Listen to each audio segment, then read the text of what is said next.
Welcome to the iPad Apps First Look channel, and today we're going to talk about the iOS 7.0.3 update that you should do on your iPhone and iPod Touch and iPads. It's a fairly big update, weighing at about 100 megabytes, and it does require 1.7 gigabyte of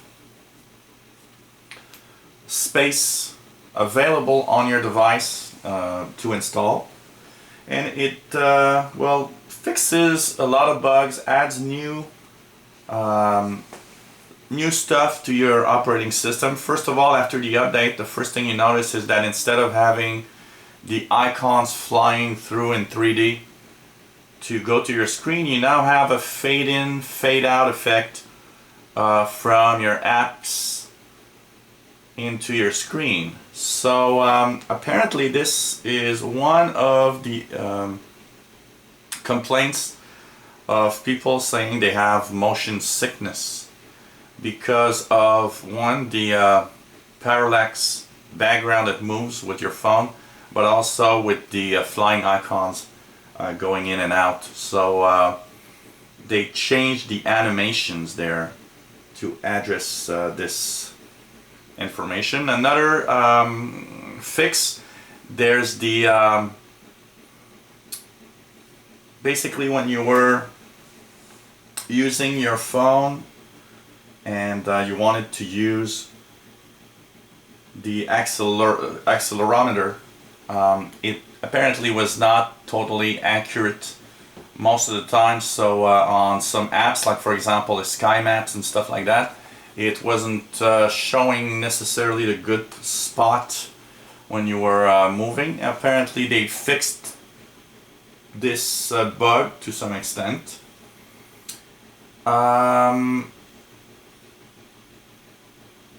What else you have? You now have the possibility to actually have the motion, the reduced motion when it's on is totally on.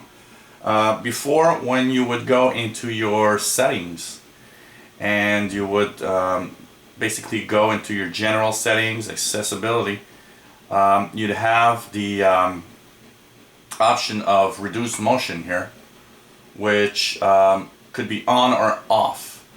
And apparently the before, when you put it actually on, it was reduced. Now the reduced motion is really making everything totally off. So now there's no movements when you put it on or off like there was before on the iPhone or with the accelerometer. And so lots of little issues that have been addressed here, depending on what you use as hardware. Because on the iPhone, if you have an iPhone 4, 4S, it's actually not a problem because you don't have that enabled. But if you have an iPhone 5, iPhone 5C and 5S, it is something that is addressed here.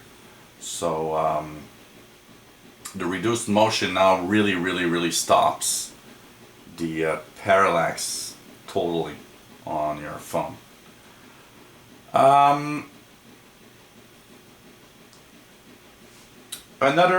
few features that it adds. Actually, one feature is the iCloud keychain. From now on, you have the possibility, when you use your iCloud, to actually store your passwords, and it's a new feature right here called Keychain. The keychain is keeps your password and credit card information up to date across devices. So if you have all that information in one device, you'll have it available everywhere, and it's encrypted, so Apple cannot read it. So this is one new cloud storage of all your personal data. One little thing that it fixes also is when you send SMS.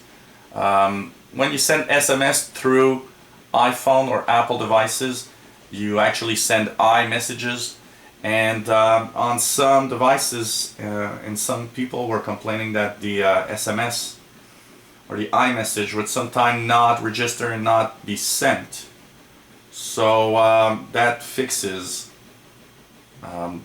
this bug into the iMessage in iOS 7. I personally did not encounter it. I did send a lot of iMessages since iOS 7 and don't have any problem, but apparently it's a problem that's big enough to be addressed by most people. You now have a password generator in Safari.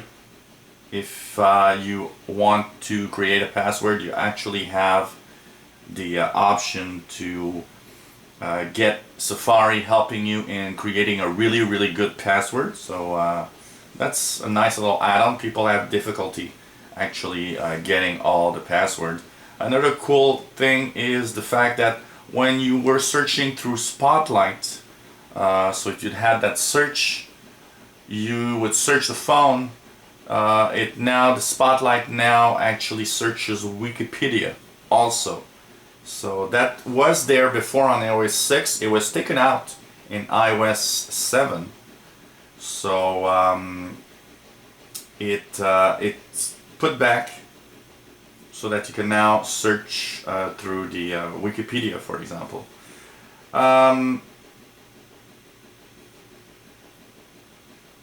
It also fixes a little bit of bugs in Siri that would actually not have high quality voice on some moments, and I actually was aware of that because it did happen to me at one point where Siri sounded like really low quality suddenly for some reason.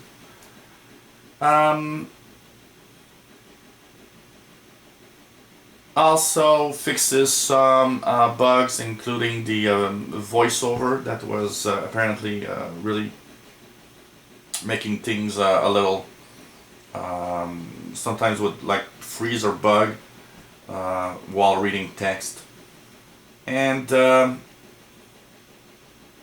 lots of internal bugs that were fixed, including one that would bring out a blue screen of death for people that would use the iWork apps. And apparently by doing this, when you actually do a certain sequence of events, you really would have a blue screen of death on your iPhone and it would restart. So a lot of bug fixes. Apparently it really there's a lot of people complaining about a lot of stuff, and it really did fix. So this update is available since the Apple event October 22nd. So go and get it if you haven't tried it. If you don't know how, you just go into your settings, go into your general, and go into software update. It should bring you 7.0.3.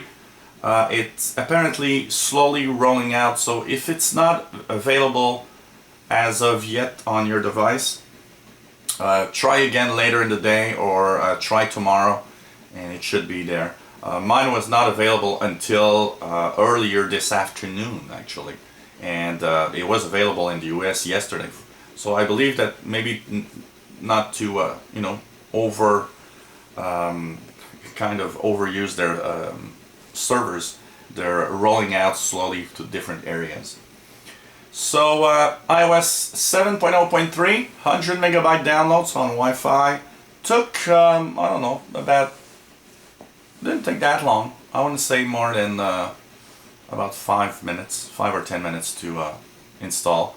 And don't forget, requires at least 1.7 gigabyte of free space on your device to install. It is really required. If you enjoy our videos, please subscribe to our channel and you'll be informed when new videos are online. We try to put videos every week and review apps. If you have comments or questions, or maybe you have an app that you'd like us to review, let us know. We'll try to review that app for you and put that video online. And hopefully you'll come back to the iPad Apps First Look channel. Bye bye.